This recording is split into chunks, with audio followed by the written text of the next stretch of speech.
누가 제 모습을 이렇게 만들었냐고요?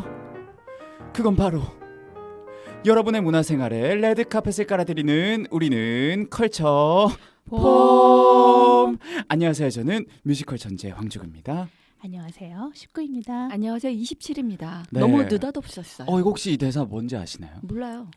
여러분.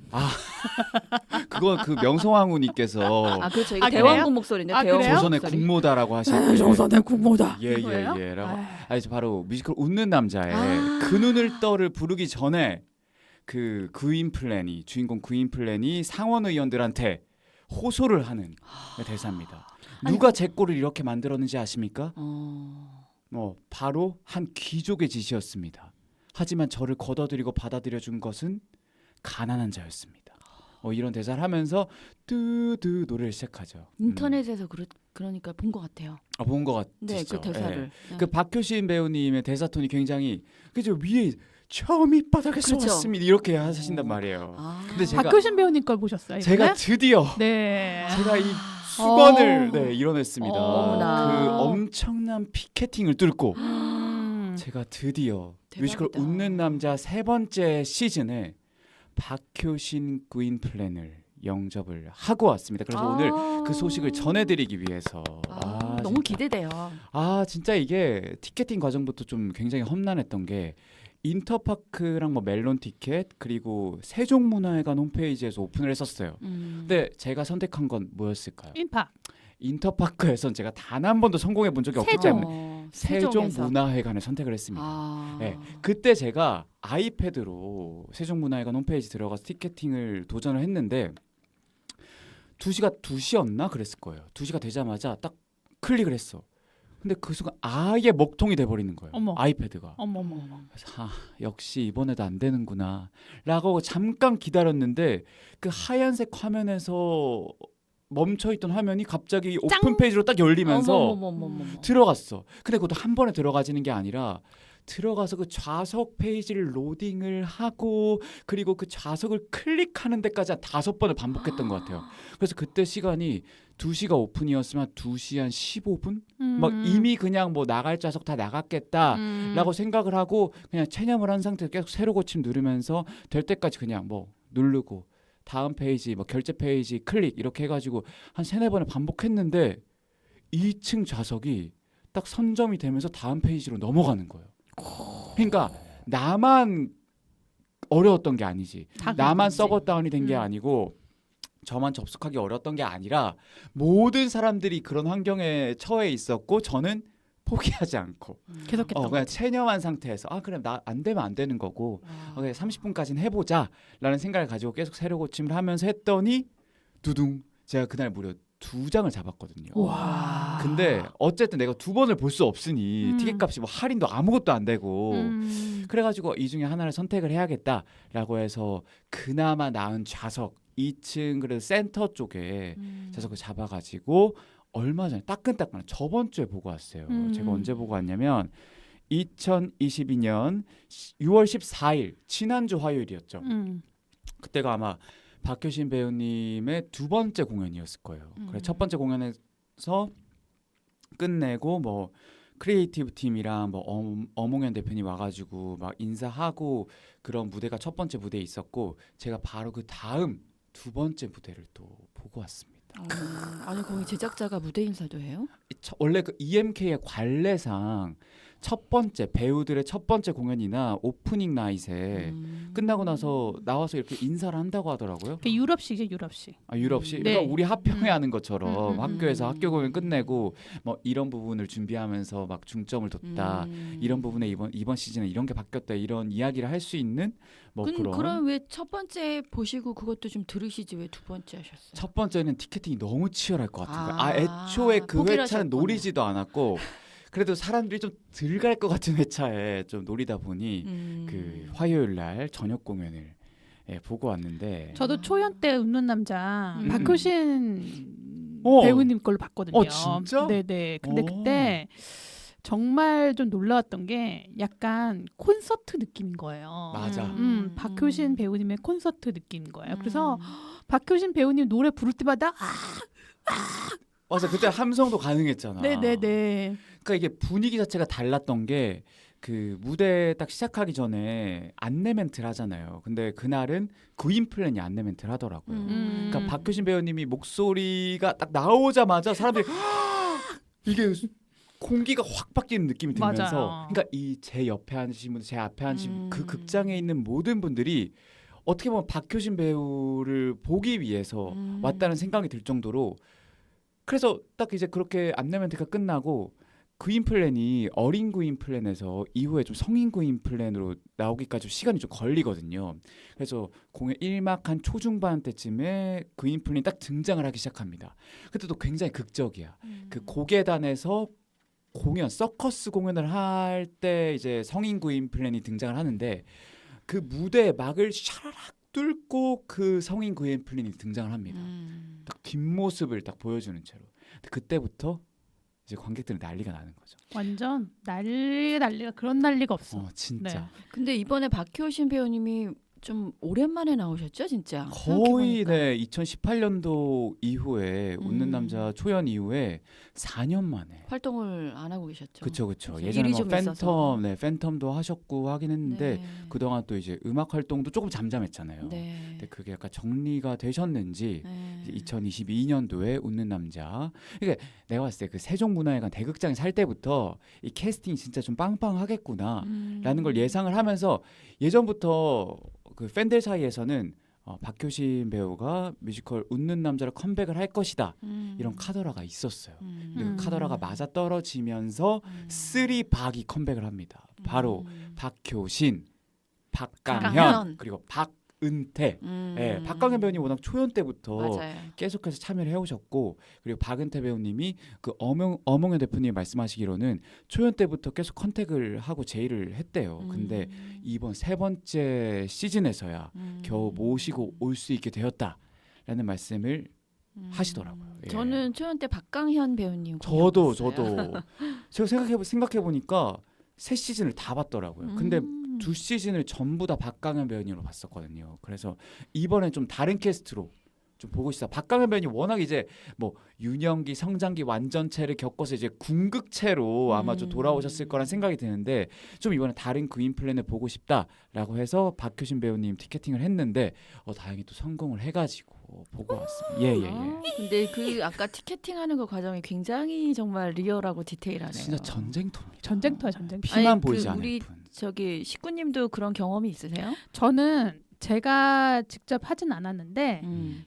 하는 걸 옆에서 보면서 아. 옆에서 본 적이 있죠. 근데 이제 막 그 거의 좌절과 희열과 이게 왔다 심장 갔다 해요. 떨림이. 예. 예. 그리고 한때 그 사실은 저기 뭐냐 그 엔젤스 인 아메리카 국립극단 살 때 그것도 엄청 피켓팅이었어요. 맞아요. 네, 정경화 배우님이 나오니까 맞아. 결국엔 저는 이제 포기하고 국립에 전화를 했죠. 갑질하신 거 아닙니까? 아니 갑질 아닙니다. 저 국립 네. 전화를 해서 그 메일 취소표 풀리는 거 그런 거 말씀하시는 거죠? 네네네네네. 언제 됩니까? 했더니 이제 그게 된다 그렇게 있다. 그래서 그때 저 노렸죠. 결국엔 처음 피켓팅은 택도 없더라고요. 저는 저 같은 스킬로는. 그러니까 어떻게 하면 뭐 보고자 하는 공연은 어떻게 해서든 보게 돼 있고 맞아요. 아무리 노력하고 막 티켓팅 아무리 참전을 해도 내 운명이 아니고 내 팔자에 없는 공연은 이게 못 보게 되더라고요. 맞아요. 예, 그런 걸 맞아요. 느끼면서 오늘 웃는 남자. 제가 근데 그 티켓 값이 13만 원이었어요. 그래서 오늘 제가 딱 15만 원치 준비를 했거든요. 아 정말요? 2만 원 플러스는 뭐 2만 보너스인가요? 플러스 이제 네. R석에서 봤지만 마치 네. 이제 VIP석에서 여러분들이 음. 공연을 보셨을 만한 네네. 그런 감동을 좀 전달해드리고 싶다. 네, 천재님 부탁드릴게요. 예. 제가 그거 답한 거 아시죠? 뭐가 어떤 거? 저기 북콘서트에서 북토크에서 제가 왜 천재일까요? 그거 제가 얘기한 거잖아요. 예, 답을 예, 예, 알고 예. 계십니까? 그랬나요? 봐봐. 네. 정신이 없어가지고. 네, 제가 한 거예요. 다들 너무 조용하시길래. 맞아. 그날 네. 이제 19님, 27님 오셨던 날이 네. 좀 약간 소극적이고 네. 좀 약간 얌전한 점잖은 관객분들이 오셨고 다음 날은 또 분위기가 아예 달랐어요. 액티브했구나. 그 연령대도 토요일 날은 학생분들이 좀 많이 오셨고 그 다음 날에는 그 사회인 분들. 그래서 일단 그 풍기는 바이브 자체가 다른 거예요. 적극성. 그래서 이게 관객에 따라서 확실히 뭐 저뿐만 아니라 공연을 하시는 배우들도 달라질 영향을 수 받죠. 있겠다라는 생각이 들더라고요. 예. 아무튼 제가 오늘 또 그 천재가 되기 천재님. 위해서 노력하는 황조교로서 이제 말씀드리도록 하겠습니다. 일단 뮤지컬 웃는 남자는 어쨌든 혹시 라이선스라고 알고 계시는 분들이 꽤 있으시더라고요.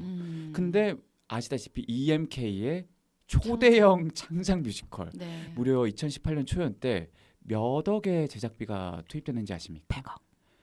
175억이에요. 175억. 나 이게 가늠이 안 돼요. 175억이라는 돈이 그때 이제 그런 얘기가 나왔죠. 이건 과잉이다. 아, 너무 과잉이다. 소비적이다. 어, 더 줄여서 할 수도 있었는데 너무 많이 들어갔다. 마타리도 굉장히 그때 맞아요. 엄청난 제작비를 들여서 했다. 마타리를 먼저 했죠. 2016년인가? 그때 그런 얘기가 이미 나왔었는데 어. 이제 그 연타로 또 웃는 남자에서도 또 이제 비슷한 그런 규모로 아니죠. 했죠. 웃는 남자가 훨씬 컸죠. 마타리보다는. 그랬나요? 네네. 그래서 그때 문제 우리가 이제 점점 다 늘어났군요. 걱정했던 게 엄영윤 대표님 표정이 오픈 전에 웃는 남자 오픈 전에 표정이 점점 너무 안 좋으시는 거예요. 진짜? 네, 오다 가다 만나면 얼굴 색깔이 흑빛이야. 진짜. 정말 농담이 아니라 이게 어. 왜냐하면 이게 절대 초연으로는 메이크업을 할 수 없는 금액이었잖아요. 초연 티켓 수입만으로. 그러니까 이제 이거 계속 가야 되는데 계속 가려면 초연이 잘 나와야 되잖아요. 그렇죠. 그러니까 그거에 대한 부담감이 엄청 크셨던 거죠. 투자는 여기저기 많이 받아놨는데, 네. 근데 이제 이거 터져야 되는데 안 터지면 이제 본인의 생사가 또 프로듀서로서. 네네 그 책임이 다 있잖아요. 어쨌든 금전적인 책임이 제일 크니까 그거에 대해서 굉장히 이제 뭐라 그러지 표정과 얼굴 낯빛이 너무 안 좋으셔갖고. 근데 이거 인터뷰에서는 좀 다르게 얘기하시던데. 그쵸. 이게 약간 뭐라 그러셨어요? 무조건 대박 날 것이다. 연습할 아이. 때부터 이건 대박 날 거라고 내가 확신을 한 작품이다. 본인은 그렇게 얘기하죠. 그렇게 이제 홍보 차원에서 그렇게 말씀을 하신 거예요. 아니요 그런 것보다 본인은 그렇게 생각할 수도 있죠. 근데 어. 그럼에도 불구하고 그 외부에서 볼 때는 걱정이 많으시겠다. 아니 근데 그거는 당연한 거죠. 이게 잘 될 거라는 확신이 있기 때문에 공연을 올리는 거고 또 한편으로는 우리가 이게 흥행업이라는 게 사실 어떻게 될지 모르잖아요. 모르지. 그러니까는 까보기 내부적으로는 전까지. 늘 불안하고 이 제작자들이 다 이렇게 조금 불안증이 있어요. 근데 겉으론 네, 티를 안 내죠. 그럼요. 너무 힘든 직업이다. 너무 진짜. 힘든 직업이죠. 프로듀서라는 그럴 때 이제 직업은. 하는 말이 있죠. 예술은 돈 벌려고 하는 게 아니에요, 사실. 근데 뭐 먹고 이런 살아야 얘기 많이 되는데 하죠. 어떡하냐 진짜. 아유. 네. 그 수많은 사람들의 생업이 또 걸려 있고. 근데 어쨌든 지금까지 브랜드를 사장시키지 않고 어.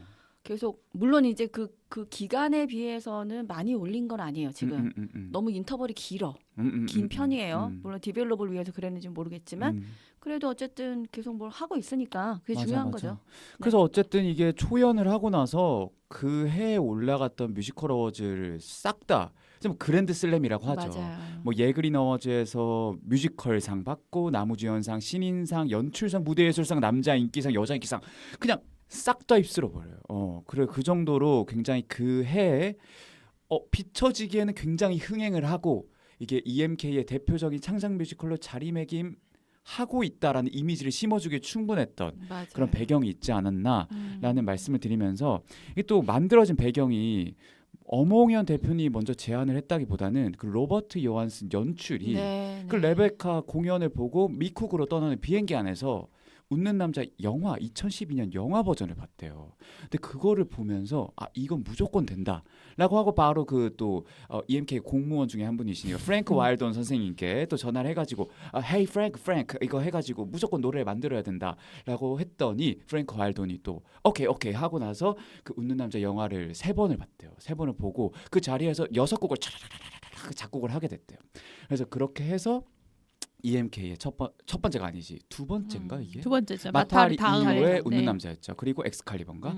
그렇게 이제 만들어졌다고 합니다.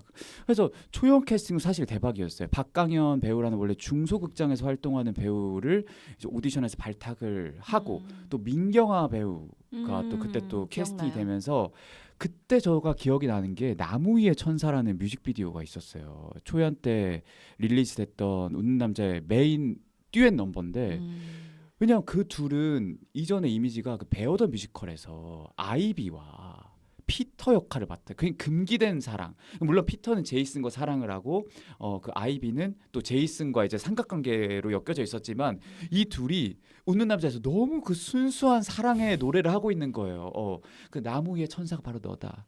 하얀 구름 차나나나나나나 뭐 너무 순수하게 노래를 하니까 그때 굉장히 좀 충격적이었다라는 이제 말씀을. 충격이라는 게 왜 충격이에요? 이미지가 완전 달라지니까. 그 전에서 보여준 전작에서 이미지와 그리고 그 다음에 보여줬던 대하라는 인물 자체가 눈이 안 보이고 앞이 안 보이고 마음으로 상대방을 대하는 그인 플랜의 진짜 내면을 바라봐줄 수 있는 그런 존재인데 아이비는 굉장히 도발적이고 학교의 모든 그 남자들 막 이제 휘어잡는 제이슨을 휘어잡는 그런 마성의 이 캐릭터로서 또 보여주셨기 때문에 그런 이미지 변화가 굉장히 극대화됐었다. 그러니까 배우님들이 욕심을 내는 거예요. 우리 프로에서는 보통 어떤 고정된 이미지를 되게 잘하는 배우를 그 배역에 맞게 캐스팅을 하려고 하거든요. 안전빵이니까? 네, 왜냐하면 이러한 유형의 작품에서는 이런 유형의 인물을 굉장히 잘 표현했다. 그러면 그 사람 이 공연에 캐스팅하고 싶다. 근데 배우님들 입장에서는 그게 싫은 거야. 뭔가 이미지가 고정되는 게 싫은 거야. 그러니까 막 되게 다양한 역할을 하고 싶은데 사실 그렇게 기회가 주어지기가 쉽지가 않아요. 그렇죠. 네. 그래서 그러니까 그 배우님 정말 운이 좋으신 거지. 그리고 그런 것도 굉장히 신기하잖아요. 킹키 부츠에서 박은태 배우님이 롤라 하셨던 거랑 그리고 김호영 배우님이 찰리 하셨던 거.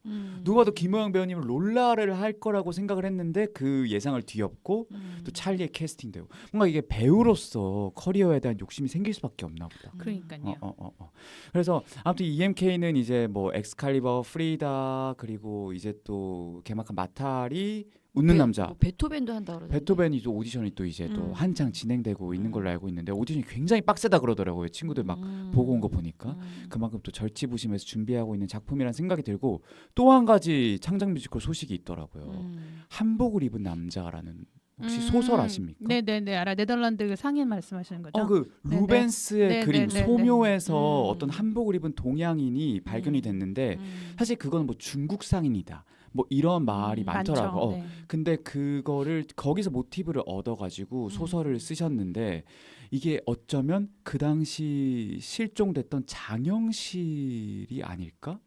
그런 그 아이디어로부터 시작한 소설인데 결국 장영실 뮤지컬이네요. 뭐 이제 근데 그 장영실이랑 그 당시에 활동했던 다빈치, 미케 어쨌든 그 서양의 그 과학자 예술, 동서양 과학자 예술가의 만남, 뭐 이런 걸 그리는 뮤지컬 같더라고요. 그래서 뭔가 이거 누가 봐도 전 세계를 타겟으로 하는 한국에서만 소비하지 않겠다. 근데 한국적인 거를 걷어내진 않겠다. 이런 EMK의 의도가 또 묻어나는. 아니 그거는 이제 약간 발전된 부분인 것 같아요. 그 전까지는 계속 유럽이나 그렇죠.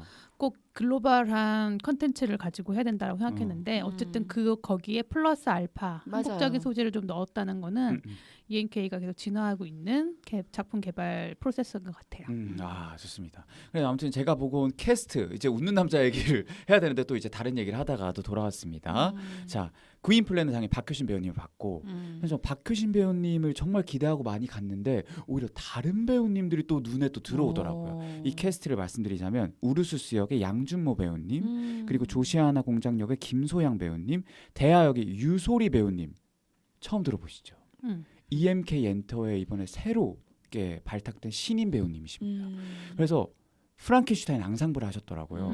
그래서 이번에 공연을 너무 잘 봐가지고 대역할을 너무 제가 감명 깊게 봐서 그러니까 태그를 하니까 이제 또 봐주셔서 감사합니다. 이런 연락을 주시더라고요. 그래서 위에 DM을 저희가 나눈 기록들이 있더라고요. 예전에 그러니까 엔터 들어가기 전에.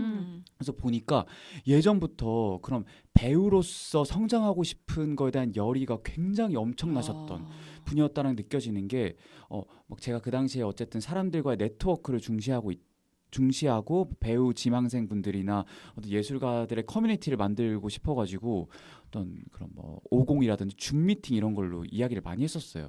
근데 그때도 뭐 그때 유소리 배우님이 배우들끼리 약간 성장하고 발전할 수 있는 그런 커뮤니티를 만들어 주셨으면 좋겠다라는 것과 더불어서 그때 코로나 이후에 뭐 중소극장이나 대학로가 굉장히 타격을 입으면서 뭐 서명운동 극장 살리기 이런 서명운동이 있었잖아요. 의식이 있는 배우분이시네요. 그거를 저한테 요청을 하면서 이런 운동을 하고 있는데 황조규님이 좀 알려주셨으면 좋겠다. 이런 걸 보는데 역시 이 열정을 가지고는 안 될 수밖에 없겠구나. 심지어 실력도 갖고 있어. 아니 그럼 이분이 그러면은 좀 주요한 배역을 맡은 게 이번이 처음인 건가요? 그렇죠. 이번이 처음이었습니다. 그렇구나. 예. 그래서 얼마 전에 또 뭐 이거 썰을 말씀드리자면 처음에 오디션 웃는 남자 오디션을 봤었을 때 웃는 남자 오디션이었나 엔터 오디션이었나 근데 굉장히 못 봤대요 처음에 노래를 기대한 거 이하로 부르셔가지고 뭔가 좀 약간 기대 못 미친다 이런 생각을 하고 있었는데 알고 보니 그때 배를 약간 뚫는 수술을 복강경했구나 복강경. 그런 수술하는 그러니까 배 힘이 안 들어가는 거야. 너무 나 알아. 너무 크게 아세요? 얘기하시는. 알아. 그만 그러니까 알아. 노래 부르는 사람 입장에서는 너무 어쨌든 아파. 그 배심, 그러니까 맞아요. 호흡을 또 이렇게 써줘야 되는데, 근데 그거를 사실 나 같았으면 제가 수술을 해가지고 배에 힘이 안 들어가서 노래가 지금 잘 안 나올 것 같아요.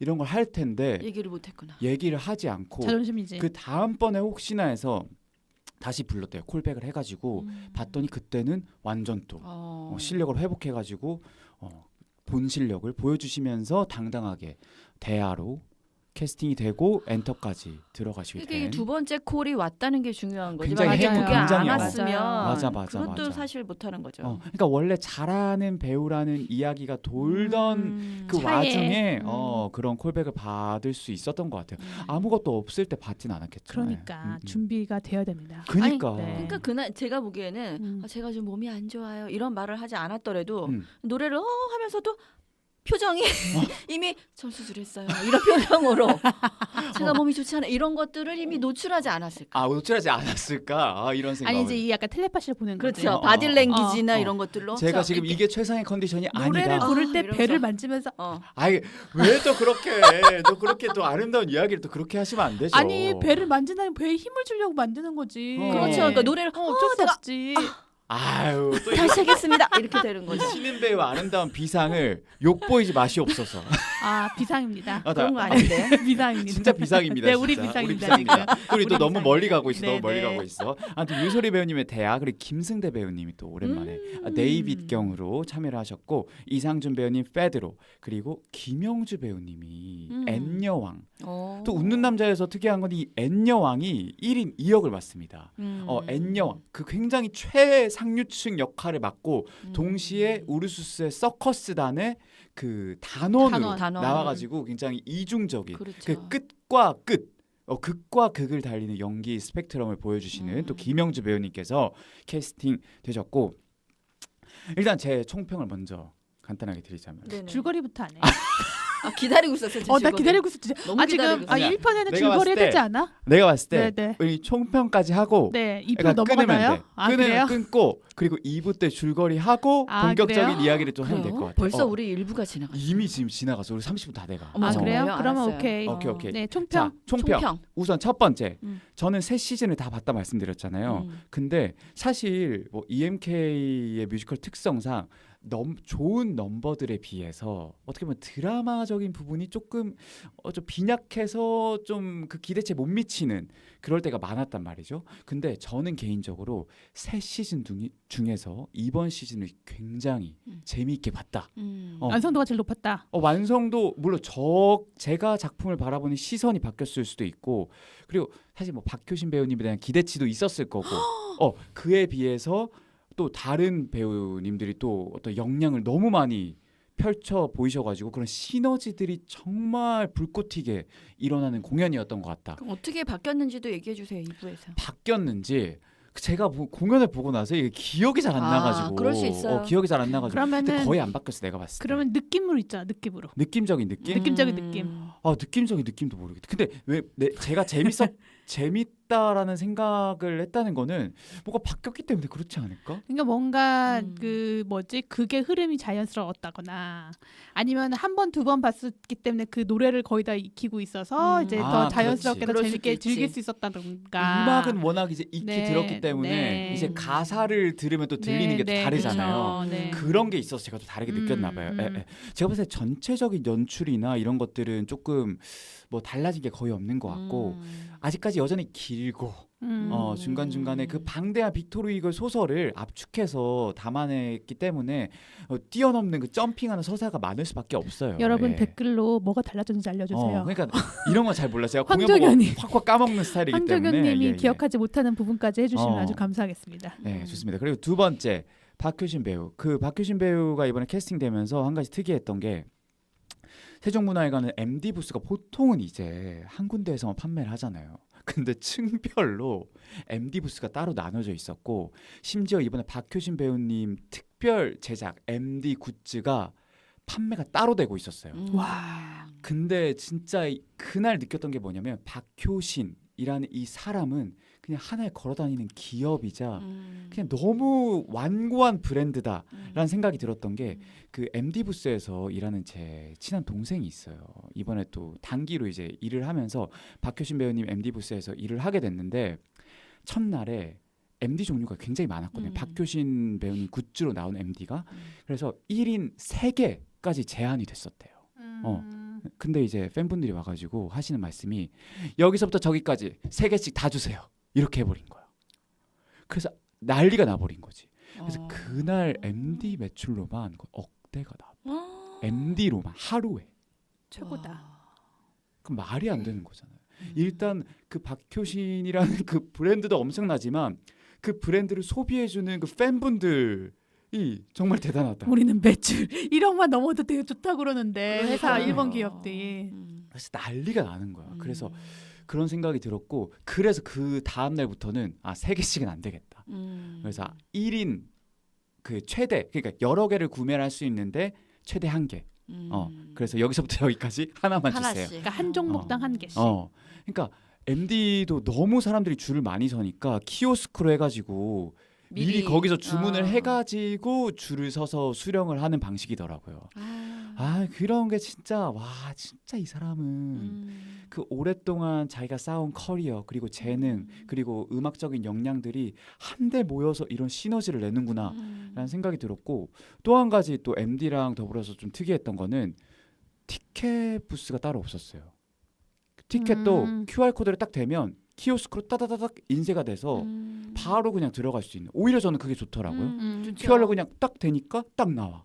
이름이나 뭐 전화번호 이런 거 확인할 필요 없이 편하죠. 이게 나오니까 굉장히 또 편리하다라는 생각이 들었습니다. 그리고 또 한 가지 우리 세종문화회관 그때 우리 비틀주스 보러 갔었잖아요. 근데 그때 말씀드렸던 게 음향적인 부분에서 굉장히 플랫하고 조금 거리감이 맞아요. 멀게 느껴지는 음향이다라고 말씀드렸는데 생각보다 음향이 딱 공간감도 있고 입체감도 있고 그런데 가사도 웬만큼 잘 들리고 이런 걸 느끼면서 이게 세종의 문제가 아니라 오퍼레이터 문제네 결국. 그러니까 이게 뭔가 이제 그때는 설계와, 비틀주스에서는 크리에이티브 팀 해외 크리에이티브 팀이 있어가지고 브로드웨이식으로 오퍼레이팅 음향 조절을 했다면 우리나라에서 그 한국 관객들이 좋아할 만한 그 딱 빵빵한 소리. 콘서트에 마치 온 것 같은 그런 공간감 있고 입체감 있는 음향을 조금 추구하지 않았나. 그래서 근데 그것도 있고 자리가 지금 2층이었잖아요. 2층이 훨씬 잘 들려요. 들려요. 2층이 훨씬 좋아. 맞아요. 비틀주스 때도 그랬어요. 맞아요. 1층보다는 2층이 좋았어. 맞아요. 음향적으로는 2층이 훨씬 나아요. 근데 1층에서 봤으면 또 몰랐을 수도 있고 모를 수도 그리고 있겠다. 비틀주스가 그게 외국에서 들어와서 물론 셋업을 해주긴 했지만 오퍼레이팅 같은 거는 다 한국 사람이에요.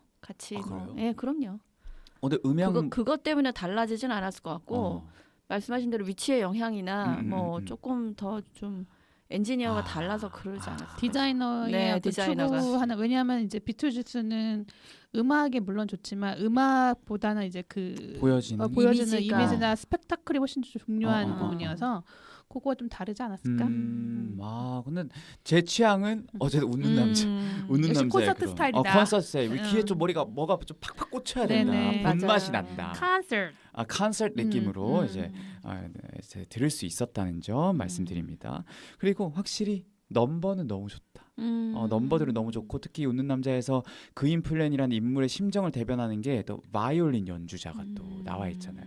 그 바이올린 연주가 굉장히 그 글루미하면서 그 마음을 좀 약간 그 촉촉촉촉촉 이제 건드리는 그런 선율들이 음악의 힘을 좀 배가시키지 않았나라는 이제 말씀드리면서 이제 2부에 드디어 웃는 남자의 줄거리. 그리고 이제 웃는 남자를 보기 위해서 또 알면 좋은 요 배경 지식을 제가 또 준비를 해왔어요. 좋아요. 그래서 오늘 20만 원치 할 수 있을 것 같은데. 아 좋아요. 괜찮을 것 같은데. 네. 회당 10만 원인가요? 회당페이 10만 원. 일박 너무 이박. 좋다. 너무 좋다. 네. 이제 우리 2부에서 네. 이제 바로 가도록 하겠습니다. 그럼 우리 웃는 남자 2부에서 만나요. 안녕. 안녕. 아니 그 비싼 돈 주고 보셨는데 준비 많이 하셔야지. 아니 그냥 그 바크 내가 준비 능력과 금액을 대비해서 14만 원치네. 그러니까 너무 비싸.